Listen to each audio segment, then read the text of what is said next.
এবার Howrah metro station থেকে উদ্ধার 6 কেজি 400 গ্রাম ওজনের রূপোর বাট, যার বাজার মূল্য প্রায় 14 লক্ষ টাকা। এই ঘটনায় দক্ষিণ 24 পরগনার ডায়মন্ড হারবারের বাসিন্দা অতনু পাত্র নামে এক ব্যক্তিকে গ্রেপ্তার করা হয়েছে।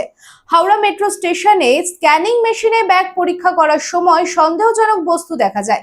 এরপর ব্যাগটি তল্লাশি করে এত পরিমাণে রূপো উদ্ধার হয়। উদ্ধার হওয়া রূপোর বৈধ কোনো কাগজ দেখাতে পারেননি ওই যাত্রী। এরপর আরপিএফ তাকে গোলাবাড়ি থানার পুলিশের হাতে তুলে দেয়।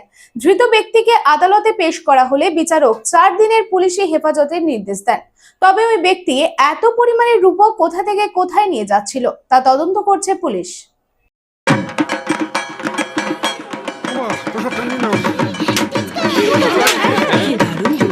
কার চয়েস দেখো, মহিষাসুর।